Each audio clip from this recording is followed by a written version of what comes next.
Welcome back to the deep dive, where we take your sources and give you that shortcut to being really well informed. Today, we're jumping into the life of Keith Peterson. Yeah. One of the most recognizable faces in MMA refereeing. Oh, absolutely. But what's really fascinating, I think, isn't just the cage work. It's the sheer number of, demanding hats he wears. Yeah.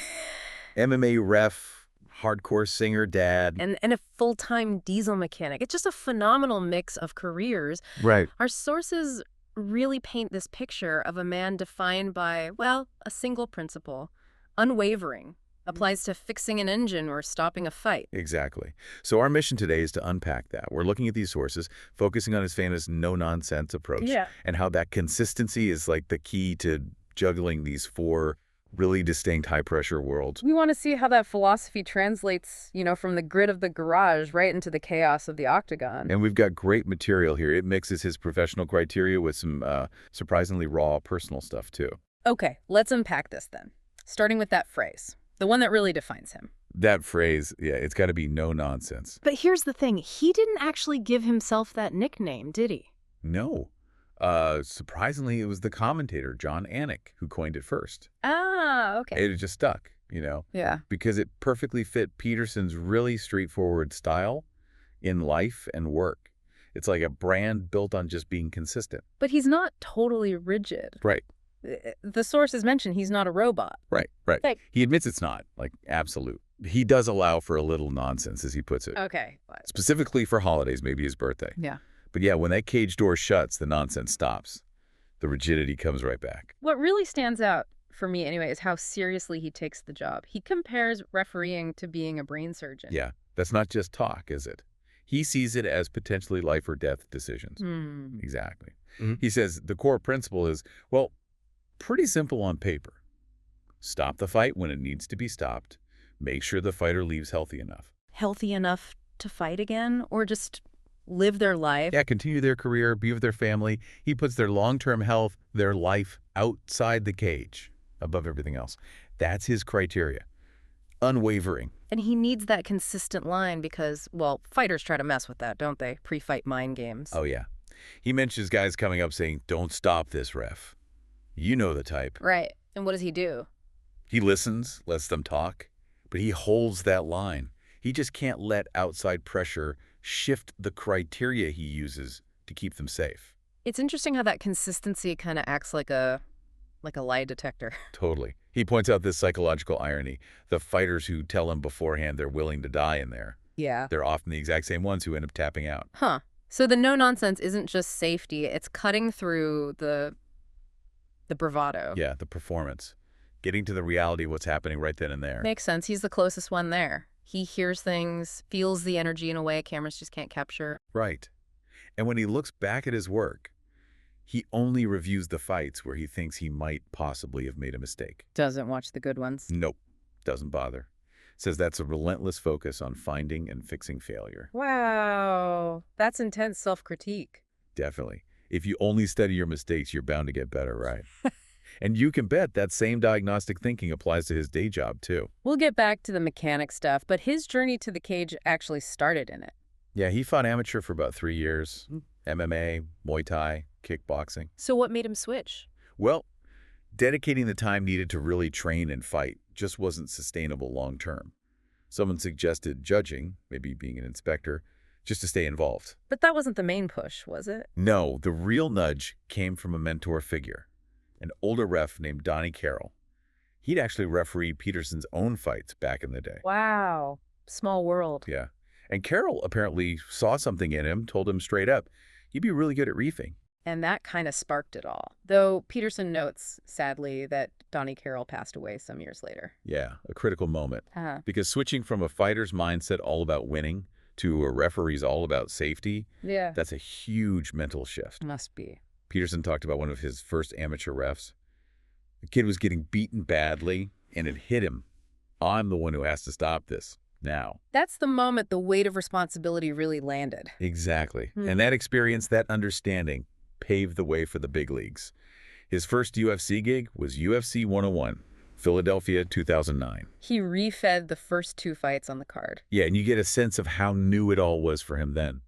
He tells this funny story about getting to the arena Oh, and yeah. having no clue how to actually get in. Didn't have a ticket, didn't have a credential yet.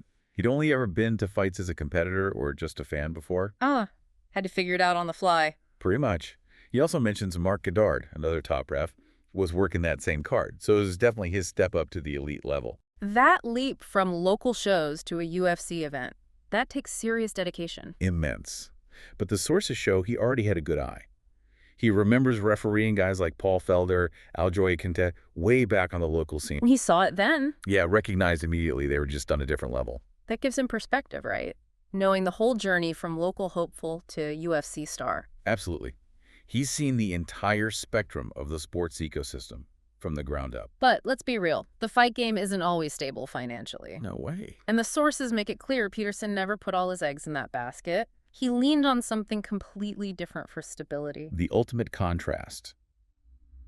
His job as a diesel mechanic for his town on Long Island. 28 years. 28 years. That's commitment. It's a union job, too. USP now. Used to be Teamsters. He got it after college, didn't work out, and he got injured roofing. Needed something stable with insurance. And that union structure, it's all about rules, procedures, right? Making sure things work safely. Exactly. You see the connection, don't you? Yeah. Diagnostic skill, follow the procedures, make sure the machine is safe and functional. It must reinforce the way he refs.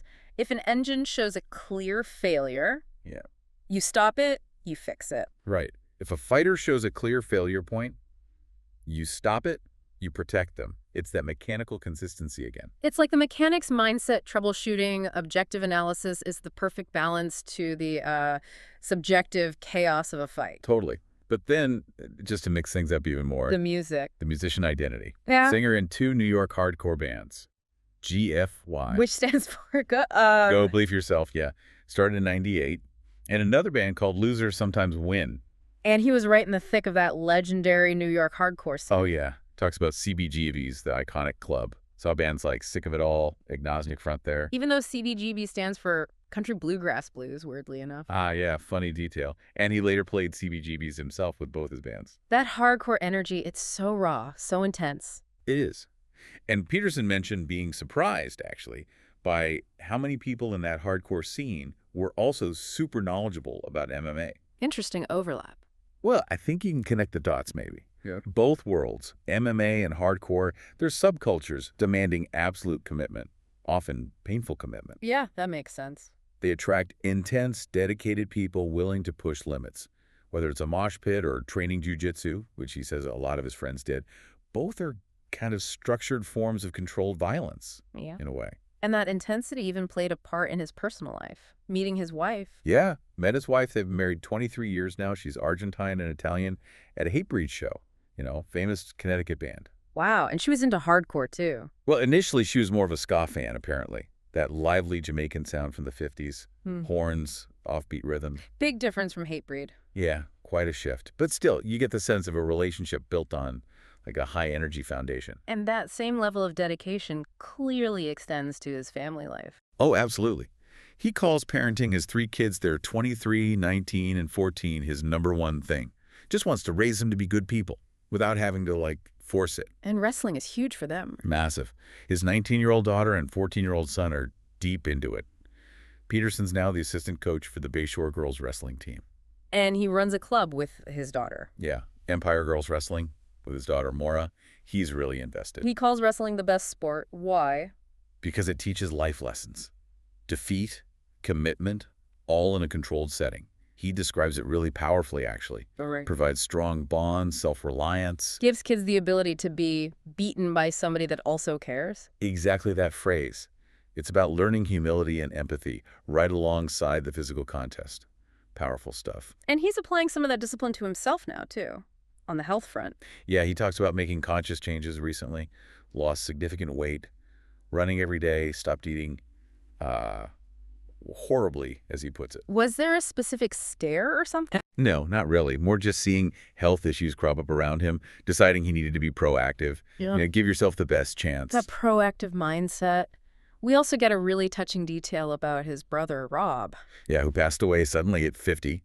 They were opposites, apparently. Yeah. Rob was the nervous comedian type. Keith, the gritty sports guy. Rob never saw him referee. No, but he did see him fight, which led to this great little story. Oh, yeah. Tell us. Okay, so Keith's in a title fight, Atlantic City, looks out, sees his brother Rob just glued to the cage, super nervous. So Keith, to lighten the mood, I guess, asks Rob if he saw the ring girls walk by. Okay. And Rob, completely lost in anxiety, just replies, "I'm not that nervous." Perfect.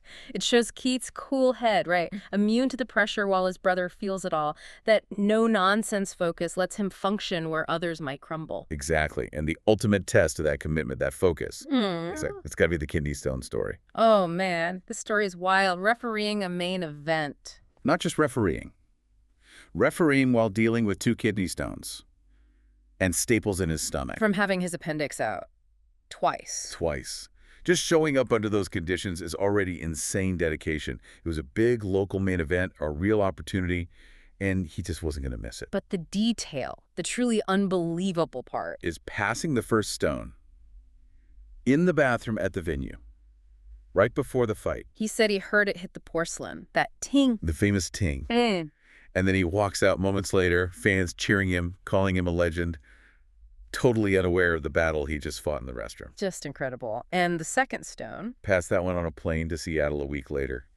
I mean, that level of pushing through debilitating pain for your duty, it just perfectly sums up his whole philosophy. And you see that focus in his regular routine too, right? Not just the extreme moments. Totally. Arrives super early for fights, like 1.5, 2 hours before. Does one-on-one rules meetings with every single fighter on the card. Doesn't just delegate that. Nope. Every single one. Then he works the gate, does review official duties sometimes. He's not just the ref in the cage. He's part of the whole operational machine. He's a creature of habit, too, isn't he? Oh, yeah. Eats the same thing, Irish beef stew at Molly's Pub before every single fight at Madison Square Garden. Finds what works, sticks to it, reinforces that consistency everywhere. So, okay, wrap this all up for us. What does this deep dive really tell us? I mean, it highlights that Keith Peterson's success across these incredibly different fields, mechanic, musician, coach, referee, it all stems from this fierce dedication, consistency, preparation, defining clear criteria. Whether it's diagnosing an engine or judging human failure in the cage. Exactly. That commitment is the foundation. He seems to have realized, look, you can't control everything, but you can control your effort, your prep. His life is kind of like a blueprint for thriving in multiple high-stakes worlds at once. And throughout this whole deep dive, we've seen his dedication to staying healthy, giving himself that best chance, like he said, inspired by seeing things happen to people around him. Yeah, he's not just waiting for fate. He's out there running every day, changing his diet, taking action. It really leads us to that final thought, doesn't it? It does. Peterson's life kind of proves that meeting God halfway maybe isn't about passively waiting. Maybe it's about that relentless commitment to the daily grind. The run, the criteria, the consistency. That's what defines whether you're truly ready when life throws its biggest challenges or, maybe even a kidney stone your way.